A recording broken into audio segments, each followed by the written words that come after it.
Bueno, ahora voy a hablar sobre lo que son las propiedades químicas.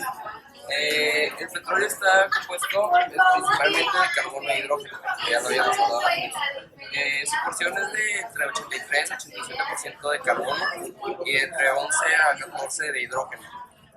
Eh, También intervienen componentes como el azufre, el oxígeno, el nitrógeno, el marcapantos, el CO2 y el H2S. En esto también se encuentran lo que son diversas sales, ya puede ser el magnesio, el calcio, el fierro.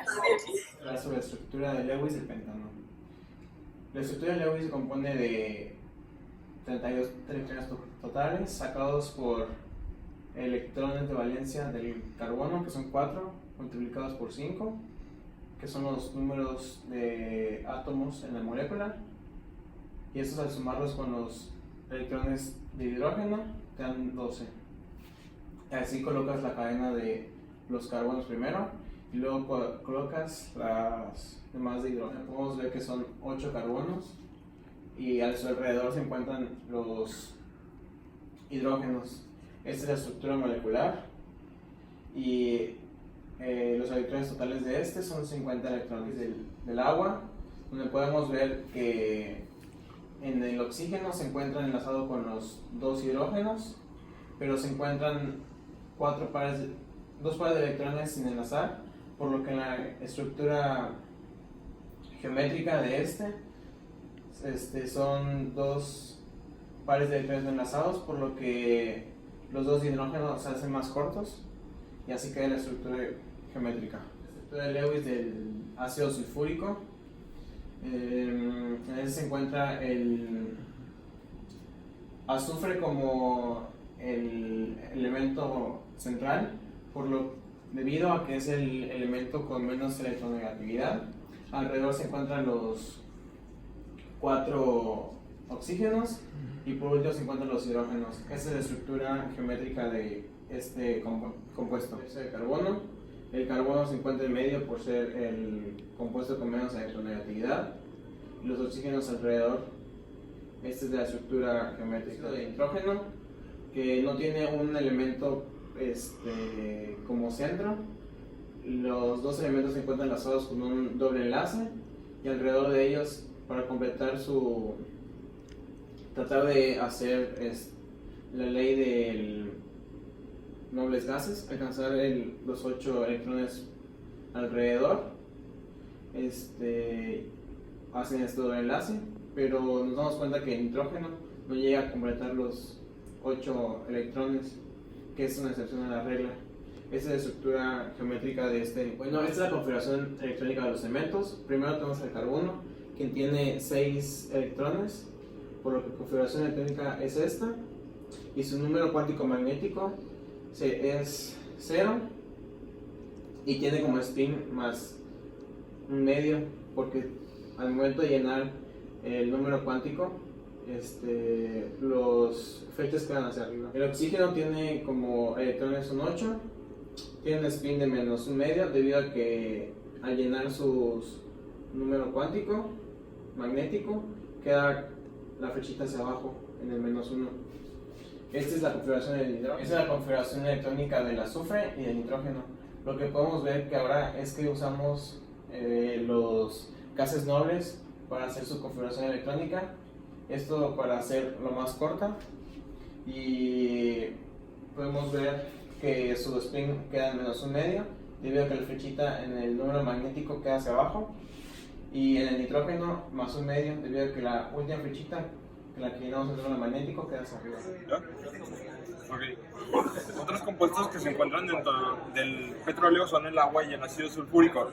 Estos ambos son líquidos que tienen oxígeno en su composición. El agua, como todos la conocemos, es H2O, son dos hidrógenos y un oxígeno. Esto tiene un punto de ebullición de 100 grados Celsius. En cambio, el ácido sulfúrico tiene un azufre, 4 oxígenos y 2 hidrógenos. Esto le da un punto de ebullición de 338 grados Celsius, por lo que es considerablemente más difícil de hacer ebullir que el agua. El pentano y el octano son ambos hidrocarburos. Son compuestos que están compuestos principalmente de carbono y hidrógeno. Estos, si tienen de 1 a 4 átomos de carbono, van a estar usualmente encontrados en estado gaseoso. En cambio, si tienen de 5 a 20, suelen estar en estado líquido, como son el pentano y el octano. Estos, conforme crecen su número de carbonos, crece su punto de ebullición. El pentano tiene un punto de ebullición de 35.95 grados Celsius, prácticamente 36 grados. Mientras que el octano tiene un punto de ebullición de 127.5 grados Celsius.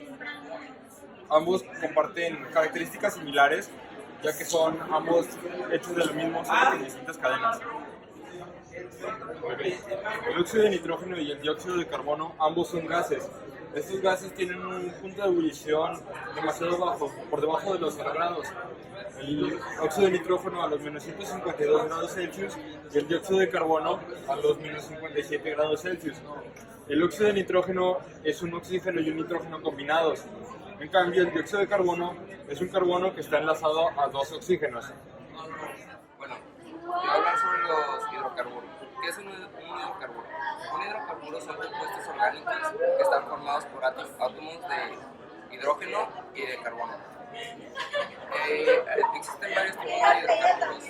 Están los aromáticos, los alcanos, los inorgánicos y los alquilos. Los hidrocarburos encontrados en partes de la Tierra, por lo general, son hidrocarburos de petróleo crudo. Dentro del derrame de petróleo, algunas de las sustancias tienen las siguientes interacciones intermoleculares. Los hidrocarburos son formados con enlaces no polares y su geometría molecular es también no polar, lo cual los hace muy difícil de disolverse en agua. Su interacción intermolecular es de fuerzas de dispersión. El agua H2O es una molécula con enlaces polares y con una geometría polar, lo cual le hace una molécula polar. La molécula tiene una geometría molecular de Venn, es decir, una interacción de puentes de hidrógeno. Tiene una interacción de dipolo-dipolo inducido. El ácido sulfúrico es una molécula con enlaces no polar entre sulfuro y hidrógeno. Y entre sulfuro y oxígeno tiene una geometría molecular de tetrahedral. El dióxido de carbono tiene una geometría molecular lineal, lo cual la hace no polar. Los enlaces dentro de esta molécula son polares, sin embargo la molécula es no polar, ya que las fuerzas se restan. Tiene interacción de dipolo-dipolo inducido.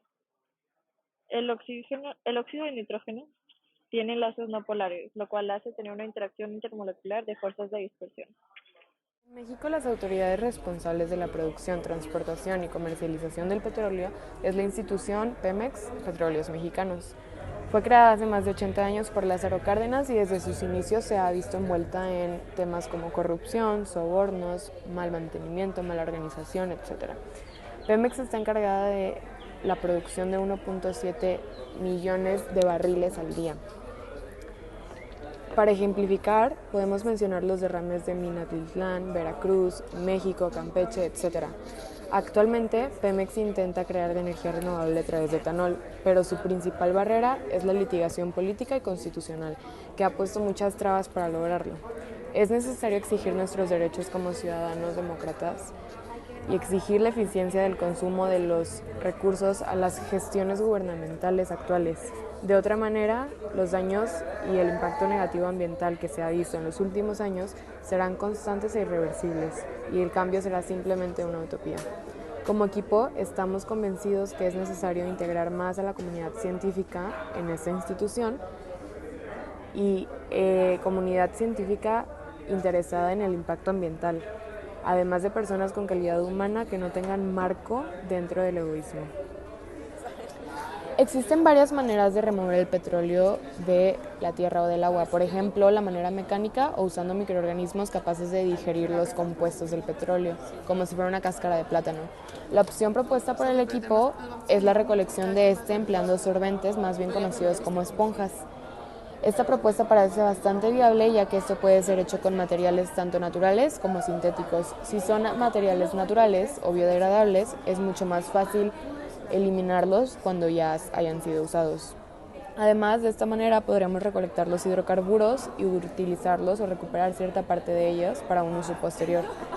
Los materiales que podrían servir son los materiales que tengan la capacidad de absorción o la característica de absorción como por ejemplo la fibra de coco o la fibra de caña, que además de ser mucho más fácil de producirlos que los materiales sintéticos, se pueden, o sea, son biodegradables, por lo que se pueden alterar y modificar para mejorar su capacidad de absorción y mejorar su rendimiento.